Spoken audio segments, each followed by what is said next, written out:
नमस्कार दोस्तों, राजेंद्र सर ने आपके लिए ये वीडियो आसान भाषा में बनाया है। इनके चैनल को सब्सक्राइब और लाइक भी करें। आज हम जिस दुनिया में उतरने वाले हैं वो भक्ति की है, प्रेम की है और एक ऐसे कवि की है जिन्होंने अपना सब कुछ एक भूमि और उसके देवता के नाम कर दिया। हमारे पास कवि रसखान के मशहूर सवैये हैं और हमारा मकसद सिर्फ इनका मतलब समझना नहीं बल्कि ये महसूस करना है कि सैयद इब्राहिम नाम का एक शख्स रसखान कैसे बना। और ये सवाल बहुत गहरा है। आज जब हम पहचान, धर्म और सीमाओं की दुनिया में रहते हैं, तब रसखान की कविता हमें एक दूसरी ही हकीकत दिखाती है। हम उनके 4 सवैयों के जरिए भक्ति के अलग अलग पड़ावों को समझने की कोशिश करेंगे। शुरुआत में सिर्फ पास रहने की चाहत से लेकर अंत में पूरी तरह बेबस होकर खुद को सौंप देने तक। एक तरह से प्रेम में मिट जाने का सफर है। बिल्कुल। तो चलिए इस सफर पर निकलते हैं। सबसे पहले कवि को थोड़ा और जानते हैं। हमारे स्रोत बताते हैं कि रसखान का जन्म 1548 के आसपास दिल्ली में हुआ और उनका असली नाम था सैयद इब्राहिम, मतलब जन्म से मुस्लिम थे। ये बात ही उनके कृष्ण भक्त होने को और भी ज्यादा असाधारण बना देती है। बिल्कुल। उस दौर की गंगा जमनी तहजीब का ये शायद सबसे खूबसूरत उदाहरण है। कृष्ण की भक्ति ने उन्हें ऐसा खींचा कि वो गोस्वामी विट्ठलनाथ के शिष्य बन गए और हमेशा के लिए दिल्ली छोड़कर ब्रजभूमि में ही बस गए। सन 1628 के आसपास उनकी मृत्यु भी वहीं हुई। उनकी जो रचनाएं हमें मिलती हैं, सुजान रसखान और प्रेम वाटिका, वो इसी भक्ति में डूबी हुई हैं। उनकी भक्ति के बारे में एक बात जो मुझे सबसे ज्यादा आकर्षित करती है वो है उसका दोहरापन। मतलब सिर्फ कृष्ण से प्रेम नहीं बल्कि ब्रज की भूमि से भी उतना ही गहरा लगाव। यही उनकी सबसे बड़ी खासियत है। उनके लिए कृष्ण और ब्रज अलग अलग हैं ही नहीं। कृष्ण की यादें, उनके कदमों की छाप उस मिट्टी के कण कण में है। इसलिए जब वो ब्रज की बात करते हैं तो असल में वो कृष्ण की ही बात कर रहे होते हैं। उनकी कविता में सिर्फ भक्ति नहीं, एक तरह की भाव व्यवलता है, जैसे वो प्रेम के नशे में चूर हों। और इस नशे को बयां करने के लिए उन्होंने जो भाषा चुनी, ब्रज भाषा, वो भी कमाल की है। स्रोत कहते हैं कि उनकी भाषा में कोई भारीपन या दिखावा नहीं है। हाँ, और यही उनकी सबसे बड़ी ताकत है। वो अपनी विद्वत्ता दिखाने के लिए मुश्किल शब्दों का इस्तेमाल नहीं करते। उनकी भाषा इतनी सीधी, सरल और मीठी है कि वो सीधे दिल में उतर जाती है। तो चलिए देखते हैं। हाँ, देखते हैं कि इस सीधी सादी भाषा में वो कितनी असाधारण इच्छाएं जाहिर करते हैं, जैसा कि पहले सवैये में है। पहला सवैया तो वाकई एक ऐसी इच्छा से शुरू होता है जो आज के जमाने में सोचना भी मुश्किल है। वो अगले जन्म की बात कर रहे हैं कि मैं कुछ भी बनूं, बस ब्रज में रहूं। हाँ, वो कहते हैं, मानुस हो तो वही रसखानी, बसो ब्रज गोकुल गांव के ग्वारन। यानी अगर दोबारा मनुष्य का जन्म मिले तो मेरी कोई बड़ी ख्वाहिश नहीं है। कोई राजा महाराजा नहीं बनना। नहीं, बस गोकुल गांव के ग्वालों के बीच में रहूं, जिनके साथ कृष्ण खेला करते थे। इंसान के रूप में जन्म लेना तो समझ आता है, लेकिन वो पशु बनने को भी तैयार है, यहाँ तक कि एक निर्जीव पत्थर बनने की इच्छा। ये भक्ति के बारे में क्या बताती है? क्या ये सिर्फ कृष्ण के पास रहने की चाह है या खुद को पूरी तरह मिटा देने की? ये बहुत दिलचस्प सवाल है। मेरे ख्याल में ये दोनों हैं। पहले वो कहते हैं, जौं पशु हों तो कहाँ बस मेरो, चरो नित नंद की धेनु मंजारा। अगर मैं पशु बनूं तो बस इतनी सी इच्छा है कि नंद बाबा की गायों की झुंड में रहूं, जिन्हें खुद कृष्ण चराने ले जाते थे। बिल्कुल। लेकिन जब वो पत्थर बनने की बात करते हैं तो भक्ति एक अलग ही स्तर पर पहुंच जाती है। वो कहते हैं, पाहन हो तो वही गिरी को, जो कियो हरिछत्र पुरंदर धारण। हाँ, यानी अगर पत्थर भी बनूं तो किसी आम पहाड़ का नहीं बल्कि उसी गोवर्धन पर्वत का, जिसे कृष्ण ने अपनी उंगली पर उठा लिया था। हाँ, जिसे इंद्र के गुस्से से बचाने के लिए अपनी एक उंगली पर छाते की तरह उठा लिया था। मतलब वो उस चमत्कार का, उस दिव्य घटना का एक मुख्य हिस्सा बनकर रहना चाहते हैं। खुद के अस्तित्व को मिटाकर उस बड़ी कहानी में शामिल हो जाना। एकदम सही कहा। और आखिर में पक्षी के रूप में, जौ खग हों तो बसेरो करो, मिल कालिंदी कूल कदम्ब की डारन।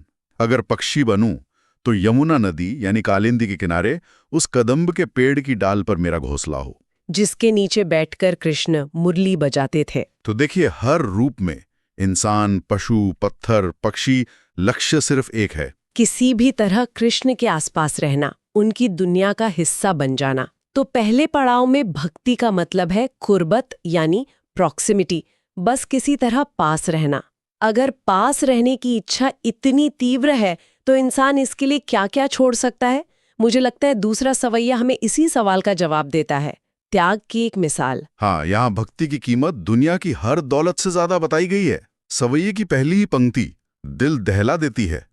या लकुटी और कामरिया पर राज तीहूपुर को तज डारों। वो लाठी और वो कंबल। हाँ, कृष्ण की वो मामूली सी लाठी और वो छोटा सा कंबल जिसे ओढ़कर वो गाय चराने जाते थे।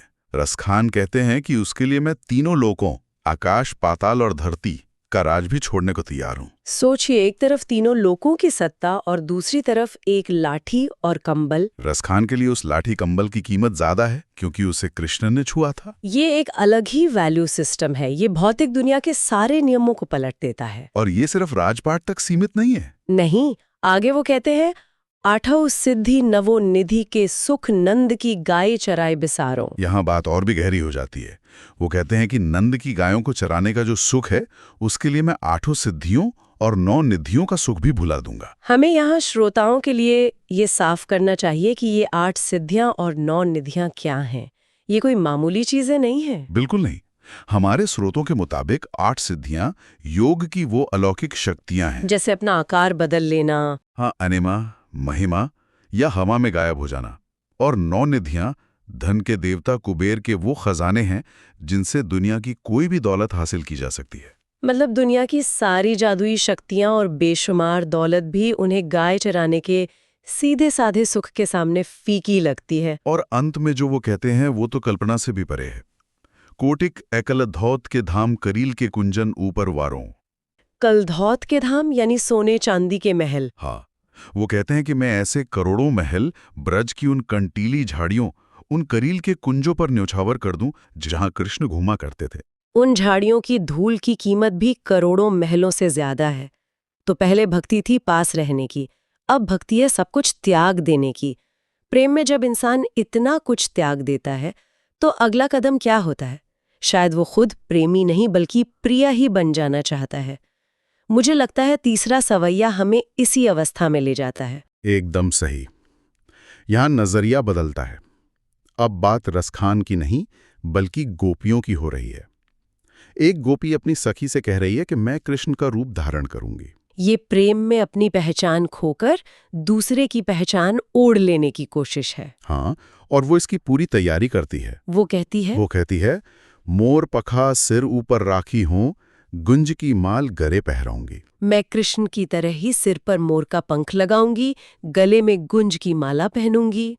ओढ़ी पितंबर लैला कुटी बनगोधन ग्वारनिन संग फिरऊंगी। पीले कपड़े पहनकर हाथ में लाठी लेकर ग्वालों के साथ जंगल जंगल घूमूंगी। वो अपनी सखी से कहती है कि मेरे कृष्ण को जो भी अच्छा लगता है, तेरे कहने पर मैं वो सारा स्वांग करूंगी। वो हर तरह से कृष्ण की नकल करने को तैयार है। लेकिन यही एक बहुत ही दिलचस्प और मानवीय मोड़ आता है।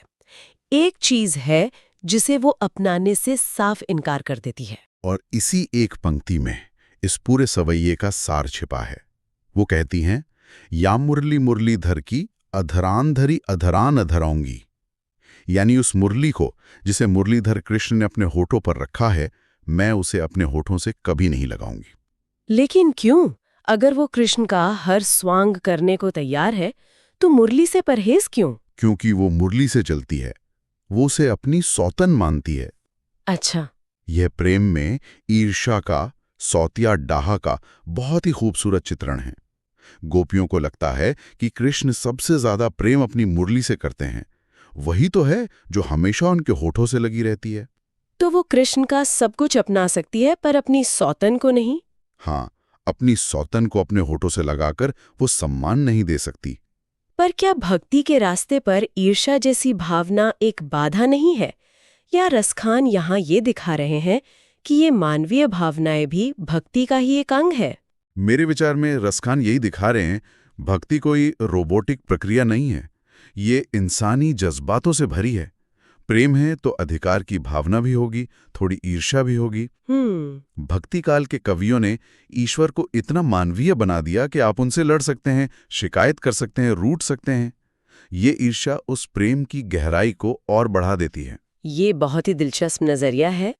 तो गोपियां कृष्ण का रूप धरकर अपने प्रेम को काबू में करने की कोशिश करती हैं, पर अपनी ईर्ष्या पर काबू नहीं कर पाती। लेकिन क्या होता है जब कृष्ण खुद सामने आ जाएं, जब उनकी मुरली की धुन कानों में पड़े? मुझे लगता है चौथा और आखिरी सवैया इसी बेबसी की कहानी है। हाँ, ये भक्ति के सफर का आखिरी पड़ाव है, हेल्पलेस सरेंडर, यानी विवश होकर आत्मसमर्पण कर देना। गोपी अब दिखावा या कोशिश नहीं कर रही, बल्कि अपनी हार स्वीकार कर रही है। वो कहती है, काननी दय अंगूरी रहिबू, जब ही मुरली धुनी मंद बजाएं। जब कृष्ण अपनी मुरली की धीमी धीमी धुन बजाएंगे तो मैं अपने कानों में उंगली डाल लूंगी ताकि उसे सुन न सकूं। वो खुद को बचाने की हर मुमकिन कोशिश कर रही है, पूरी कोशिश। वो कहती है, मोहिनी तानन सो रस खानी अटा चढ़ी, गोधन गए हैं तो गए हैं। अगर वो छत पर चढ़कर भी अपनी मोहिनी तान में गोधन लोकगीत गाएंगे तो गाते रहे, मुझ पर कोई असर नहीं होगा। वो पहले से ही ऐलान कर रही है, ब्रज के लोगों को चेतावनी दे रही है। हाँ, वो कहती है, तेरी कहूं सिगरे ब्रज लोगनी, काली को कोई कितनों समझाएं। मैं आज ही सबको पुकार कर बता रही हूं, कल मुझे कोई कितना भी समझाना, मुझ पर इल्जाम मत लगाना, क्योंकि शायद मैं अपने बस में न रहूं। वो अपनी तरफ से पूरी दीवार खड़ी कर रही है, कानों में उंगली डाल लेगी, उनकी तरफ देखेगी नहीं। लेकिन एक चीज है जिससे बचने का कोई रास्ता नहीं है, और वहीं वो अपनी हार मान लेती है, उनकी मुस्कान। हाँ, आखिर में वो कहती हैं, माहिरी वा मुख की मुस्कानी, संभारी न जहें न जहे न जहें। हे माँ, कृष्ण के चेहरे की वो मुस्कान मुझसे संभाली नहीं जाएगी। वो मुस्कान देखकर मैं खुद को रोक नहीं पाऊंगी, मैं बेबस हो जाऊंगी। ये न जहे को 3 बार दोहराना उसकी पूरी हार, उसकी चुनौती विवशता को दिखाता है। सही बात है। मुरली की धुन से तो कानों में उंगली डालकर बचा जा सकता है, पर जो मुस्कान आंखों के रास्ते सीधे दिल में उतर जाए, उससे कैसे बचें? वाह, तो हमने रसखान के साथ एक पूरा सफर तय किया। ब्रजभूमि के कण कण से जुड़ने की इच्छा से शुरू होकर उसके लिए सब कुछ त्यागने का भाव, फिर प्रिय का रूप धरने की कोशिश, और अंत में उनकी एक मुस्कान पर बेबस होकर खुद को हार जाने का पल।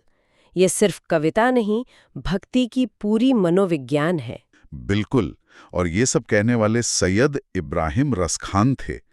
उनकी कविता ये साबित करती है कि प्रेम और भक्ति हर तरह की पहचान, हर तरह की दीवार से परे हैं। उन्होंने किसी धर्म को नहीं, बल्कि प्रेम को चुना। और उस प्रेम में वो इतने गहरे उतरे कि आज सदियों बाद भी हम उनकी भावनाओं की गहराई को महसूस कर पा रहे हैं।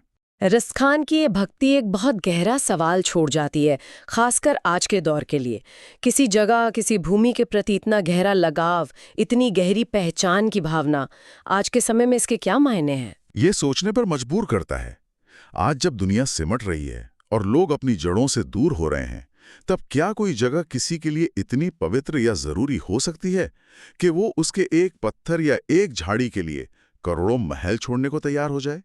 शायद रसखान हमें याद दिलाते हैं कि हमारी असली पहचान सिर्फ हमारे नाम या जन्म में नहीं, बल्कि इस बात में है कि हम अपना दिल किससे और कहाँ जोड़ते हैं। नमस्कार दोस्तों, तो आपने इनके चैनल को सब्सक्राइब एवं लाइक नहीं किया तो अब कर दीजिए। धन्यवाद।